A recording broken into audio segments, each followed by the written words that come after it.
This is Spider Slayer's Haul, episode number 305. Let's see what books I get this week, guys. Stay tuned.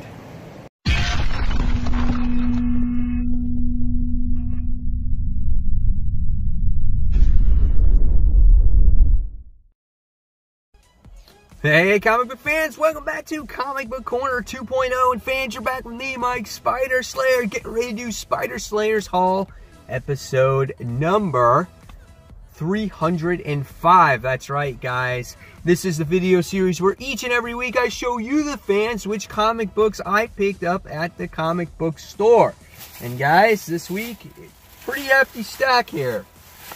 White bag. Yeah. Someone made a comment before saying, Mike, you need to keep a black bag in your car as a spare. That's actually one of the best comments I've ever heard. So guys, thank you so much for watching. Let's get started with this week's haul, shall we? All right, a lot of books this week.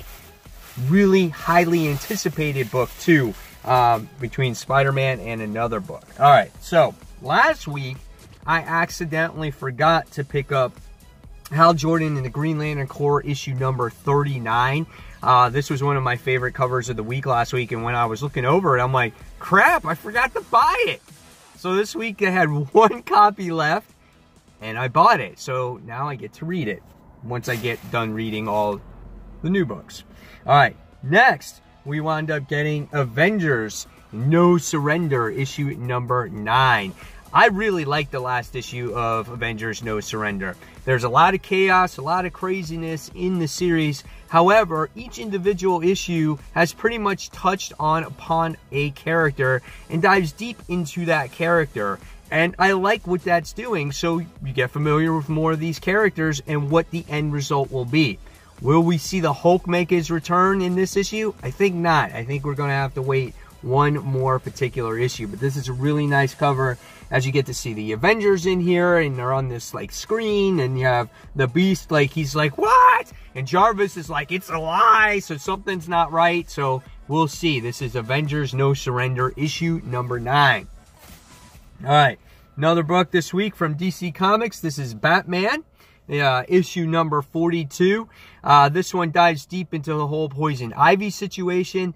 Poison Ivy has taken control of basically everything, all the people and whatnot, and now it looks like Batman has teamed up with Catwoman in order to save the day here. And you can see that our Justice League heroes are possessed by Poison Ivy. So really cool story. I love the artwork that goes into this book as well. Even just this page alone looks really neat. This landscaping page with the heroes up there.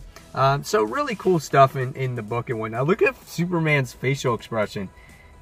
Honestly, he almost looks like he's taking a crap. I don't know, but cool book. Batman's really good right now. So issue number 42. Check it out, guys. All right. Next, we're going to check out Batman White Knight, issue number 6. This is Sean Murphy's book. And this is a really nice looking cover, too, in many ways. You have the Batmobile. Its afterburners are in effect. You got Mr. Freeze there, and you have his wife in the background. That's really neat there. And this looks like it's going to be a hard week for cover of the week going into next week. So Batman, the White Knight, issue number 6. Same thing, artwork. If you're a fan of Sean Murphy's artwork, I think you're going to like this book overall. And if you guys haven't jumped on board yet, wait till the trade comes out, because I think that's when you'll understand it the best. So, again, Batman, White Knight. All right, next, we have another new number 1 this week. This is Infinity Countdown, issue number 1. I thought the book before this one, the pre-book, whatever it's called, was really well done. It gave you kind of an insight of where all the stones have been, who has in possession of the stones, and I like that. It was very informative. Even if we weren't familiar with the Infinity Gems or Stones or Gauntlet or Thanos, it gave you all that information. And now this one really kicks off the story. Again, cool cover. You get to see the Gauntlet. You get to see our heroes in the stones. Really nice detailed in here. And it kind of opens up here with some of the Nova Corps members. So definitely looking forward to this book. This one's written by Jerry Duggan, I think. Yep. So Infinity Countdown issue 1. Next, Injustice 2 issue number 21. Nice issue as we got to see Connor back in the last issue. And there was another emotional aspect with Wildcat in the issue 2, as Batman killed him and brought him back to life. He used one of his 9 lives. This issue looks like it has to do with Supergirl in here, obviously battling Wonder Woman and whatnot, and Black Adam. So it looks pretty cool. This has always been a good series too. Tom Taylor really knows how to write this series really well. So Injustice 2 issue 21. All right, next, another highly anticipated book this week, guys. This is Oblivion Song. This is issue number 1. This is the new Image book by Skybound. This one is Robert Kirkman's new baby, I guess, right? And so early reviews, I've heard that this is a really good book. I'm looking forward to it. It seems like a lengthy issue. Here is some of the artwork going into this book. Doesn't look like much dialogue from the start. Looks like a lot of action, but still, I'm definitely looking forward to this one. Could this be the next Walking Dead? I'm not sure. We'll see what happens here. So this is Oblivion Song issue number 1. If you guys haven't voted for Road to Comic Book Cover of the year 2018 this current week, please go ahead, vote now. I'll leave an info card up top, guys. Really fun series. Always the more voters, the better. You pick your favorite cover of the week, and good time. All right, so continuing. Rogue and Gambit, issue number 3. This is nice, too, as you get to see, like, Rogue and Gambit. It looks like they're fighting different versions of themselves over the years. This has been a fun series. Written by Kelly Thompson. The chemistry between Rogue and Gambit have been really well done in this book. It's a little lengthy dialogue, but nevertheless, it's still a fun read. I've really enjoyed it so far. So, yeah, Rogue and Gambit. This is issue number 3. All right, next, another independent. We have Savage Dragon issue number 232. Malcolm Dragon's getting captured by somebody. Here we get to see hands coming through a wall, and it says "Enter the Wrath." So Savage Dragon's always that explicit type of book. You open it up, you kind of don't know what you're gonna get. But when I open it up here, nothing explicit. I am a fan of Eric Larson's artwork, a longtime fan of it, you know, way back in the days when he was on Spider-Man. There's one of the kids climbing the wall. So that's what's good about this story. It's the family aspect of it. When it gets into that explicit range, I'm not a fan of that. But the family dynamic of the book is really good. So Savage Dragon issue 232. All right, next we have from Marvel, and this is probably, I'm going to put it out there right now, well, for next week. This is probably going to be my favorite cover of the week. This is a really nice cover. This is She-Hulk issue number 163. We're coming towards the end of this series. And this is Jennifer Walters putting together all the pieces. And that's what she's been doing this whole time in this whole series. Trying to figure things out, you know, figuring out the puzzle. And here we get to see her put that final piece in as she completes her journey. And I think that's a really nice looking cover, and it plays tribute to the 70s cover, her very first volume here. So really nice looking cover. Looking forward to it. You know, interior artwork always hasn't been the best in this book, but the story has been pretty good, okay? So this is issue number 163 of She-Hulk. All right, next we have Spider-Man. This is issue number 238. Brian Michael Bendis, please finish this run so we can get our new writer and artist on here and get new direction with Miles Morales. This has been dragging on for a very long time. Cool cover as well, though, as you get to see Miles reaching out of Sandman's nose as he's being consumed here. So that's pretty neat. This continues, again, that Sinister Six storyline. But just things just take forever to progress with Michael Bendis' books, and he's just fulfilling that contract. So issue number 238. All right, next, another DC comic. We have Superman issue number 42. This is the Bizarroverse part 1 storyline. Again, that famous iconic painting that's used, you know, all the time in a lot of different books. We saw it most recently in a Moon Knight book. This time we're using it in a Superman book. And this might be an interesting story. Very, definitely has my curiosity here. And if there is not more of an advertisement, speaking of Bendis, look at this. Bendis is coming, everybody. Just like we didn't know, right? Oh my God, that's hilarious. But here is the interior artwork in there with Bizarro fighting. So, Superman 42. Bendis is coming. All right. Next, we have another Kirkman book.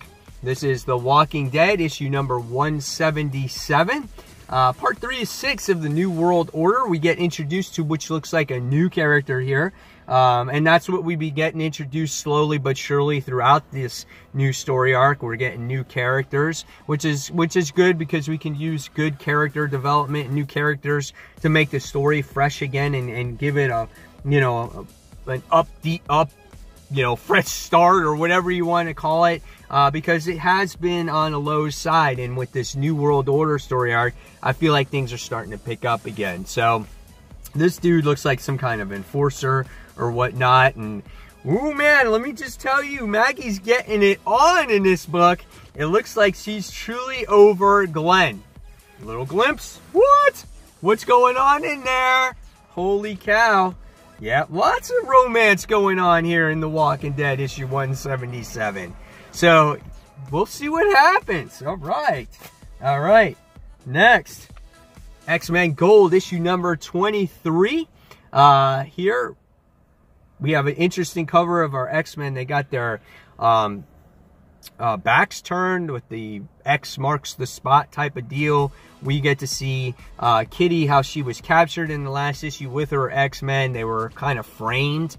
So, I don't know. We'll see. Jen Walters is their lawyer, which I think is pretty neat. So, yeah, we'll see how this one goes. Pretty interesting. Different type of artwork, I think, in this one. I think it's a different artist this time around. So, yeah, X-Men Gold issue number 23. Do you see X-Men getting a fresh new start? I don't know. It just restarted last year. We'll find out. Speaking of X-Books, we have X-Men Red. This is issue number 2. That's right. Jean Grey was framed in the last issue of this one. And here on the cover, we have Nightcrawler on here. Tom Taylor does the writing in this particular issue. We'll see how this story goes. The one thing I'm really not a fan of this book is the interior artwork. I think the story was nice, but interior art lacks. Jean looks very young in this, and this is supposed to be our original Jean Grey, right? So we'll see. X-Men Red issue number 2 has this Where is Wolverine storyline in it as well. All right, next we have Infinity Countdown issue number 1's type of little promotional poster where it gives you all the stuff on there. Gives you the front of issue 1, and it gives you what all the Infinity Stones have. So you can check that out. That's free at your comic book store in case you want to keep track of all Infinity Countdown stuff and its tie-ins. All right. Next comic we wound up getting is The Amazing Spider-Man, issue number 797.